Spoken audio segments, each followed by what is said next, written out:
Hi guys, and welcome to Vita Deditae Gaming. I'm Kate, and today with me I have Chris. Hello. We just wanted to do a quick video to talk about, obviously, the apology. Maybe. Apology. We're sorry. We're sorry. We're sorry. We're sorry. Sorry. That CD Projekt Red put out last night. So, yeah, Chris, do you want to take it away with a transcript of basically what the guy came out and said? So, this came on their Twitter, and I saw it last night, and I had a quick, listen to it. It starts off with, "Hey everyone, my name is Marcin Iwinski, and I'm the co-founder of CD Projekt Red. When I started CD Projekt 25 years ago, one of its founding principles was honest and direct communication with gamers." Lol. When CD Projekt Red, the game development part of CD Projekt, was born, it added something important to that principle, the ambition to make the best games in the world. It became our mission and something that guided us up to now. Based on that legacy of genuine and honest communication, you've trusted us and pre-ordered our game. And despite good reviews on PC, the console version of Cyberpunk 2077 did not meet the quality standard we wanted it to meet. So the whole, obviously we've built trust with the gamers. I've never played The Witcher. I'm sorry. I haven't got the time. I'm not going to play it. But I know all you guys have, and you guys hold this game in really high esteem. And so when Cyberpunk was announced, I was really, really hyped for it. But I always said, I don't think it's going to be the next best thing in gaming. But you guys, and especially the internet, everyone was like, yeah, but they made The Witcher 3. That's a great game. And I feel like that didn't help this situation. They gave us reason to have faith in them as a company. They did. But I'm saying, The Witcher is one of them things, you can't talk about Cyberpunk without someone bringing up The Witcher. As you'll see in the podcast that is coming. Yeah, that is coming These up. guys love The Witcher. I do bring that up. So I feel like that is really one of them things that, they're saying, you built trust and you expected a standard of us. And that's so true because, like I said, everyone was like, this is going to be the next step from Witcher 3. Yeah. And obviously it wasn't. He then goes on to say, "I and the entire leadership team are deeply sorry for this, and this video is me publicly owning up to that. Please don't Sorry. Please don't fault any of our teams for what happened. They are all incredibly talented and hardworking. Myself and the board are the final decision makers, and it was our call to release the game. Although, believe me, we never intended for anything like this to happen. I assure you that we will do our best to regain your trust." Now, fair play to them for owning the fact that it's their fault. We all knew. We've all talked about it since the game came out. We're saying, don't blame the developers. It's the higher-ups, the board, who made the decision to release the game, knowing full well, even though that gets contradicted later, knowing full well that it was in the condition it is. Fair play to him for saying it's don't blame the developers, because people were giving them shit, and I don't agree with that at all. It's not their fault. They don't have control over whether the game comes out or not in its state that it is. That's, like he says, the board's decision, and obviously they made the wrong decision. When he says, "Believe me, we never intended for anything like this to happen," I genuinely believe that's the case, but they're still at fault for letting it happen. I suppose it's easy to turn around and be like, my bad, once you're being caught. Yeah. So, there's not much to say. Obviously, it's nice of them to publicly come out and defend the developers. Mm-hmm. Take the heat off them. Yeah, take the heat off of them. But like you say, we know how, people know how business works. People know that the developers are not the people that make these kind of calls. It's good for them to take responsibility, but they've already been caught and they're facing the backlash. So what else was there really to do? They couldn't really deny responsibility at this point. In the history of gaming, as far as I know, we'd never had this kind of public apology. I'll give you an example of, we had... No Man's Sky. No. Todd Howard, after Fallout 76, came out the next E3 joking around about it, but never actually saying sorry. We have had an incredibly exciting year at Bethesda Game Studios. Given some of that excitement, impressed you're still here. They've actually come out and said sorry, which is fair play. You don't get that, and it's very rare in the gaming industry for them to own up to their own mistakes. He goes, "Now I'd like to tell you how the situation looked from the inside. Cyberpunk 2077 is huge in scope, and I'm not only talking about quests or things you see at first glance, I'm talking about the multitude of custom objects, interacting systems and mechanics. In the game, everything is not stretched out over flat terrain where we can make things less taxing hardware-wise, but it's condensed in one big city and is in a relatively loading-free environment. On its own, this is a challenge, but we make it even more difficult for ourselves by wanting to make the game look epic on PCs and then adjusting it to consoles, especially old gens. That was our core assumption. As things did not look super difficult at first, we knew the hardware gap, yes, but ultimately I think that time has proven that we underestimated the task. To give you a concrete example, and the main culprit, we had to constantly improve our in-game streaming system for old gen consoles. Streaming is responsible for feeding the engine with what you see on the screen, as well as game mechanics. And since the city is so packed and the disk bandwidth of old gens is what it is, it's constantly challenged us. Every change and improvement needed to be tested, and as it turned out, our testing did not show a big part of the issues you experienced while playing the game. I have thoughts about that. No. The test results show that was a lie. But they could not be honest about this if they wanted to, because they are under heavy investigation. They are basically being investigated because the investors are like, you showed us this project and you said it would work and it doesn't. You're a liar. We want compensation, blah, blah, blah.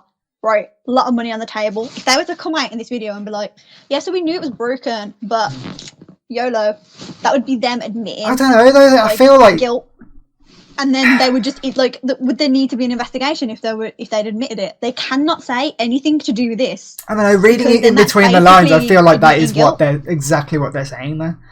Reading in between the lines, because you think about it, they're saying we knew the old gen systems weren't good enough. Yet we tried anyway. And they're saying they knew running up to the game's release that it wasn't running well on old gen. As we got closer to the final release, we saw significant improvements each and every day, and we really believe we'd deliver in the final 0-day update. Now let's talk about the review process. We started sending our PC review keys in the first days of December. On launch day, December 10th, we hit the ground running with a really good start on PC, which is true. The reviews came through and they were really good. While not perfect, it's a version of Cyberpunk we're really proud of. At the same time, we were fighting for the quality on old gen consoles till the very last moment, and every extra day of us working on the Day Zero update brought visible improvement. This is why we started sending console review keys on the 8th of December, which was later than we originally planned. This all happened while working from home with all the challenges resulting from the COVID-related restrictions. They're saying here we didn't know how bad the console version was, but they purposely didn't put out console review codes, which which clearly makes it seem they knew how bad the version was, so they were holding off to the last minute as much as possible. But you know what, Chris? That's for the people running the investigation to decide. Yeah, but like that's what it's like in their own statement. They're contradicting themselves. They cannot admit guilt because of this investigation. Simple as that. Is what the red tape around the things they could say for this is probably why the video is so half baked. Because if they were to come out and go, but we knew it didn't really work, do you really think then everyone would be like, oh well, then you knew, so we don't need the investigation. I feel like people are saying that now anyway, but do you really think they would have come out and said we knew it was broken? I don't think they would. I think if there was no serious repercussions, they probably would have been like, we knew it wasn't as great, but they wouldn't have come out and gone, oh yeah, we knew it was absolutely worthless. But again, it's one of them. It's easy to, take blame when everyone knows that you've done it. A lot of the dynamics we normally take for granted got lost over video calls or email. We took that hit too. I feel like a company like that would know how to use video calls and emails properly.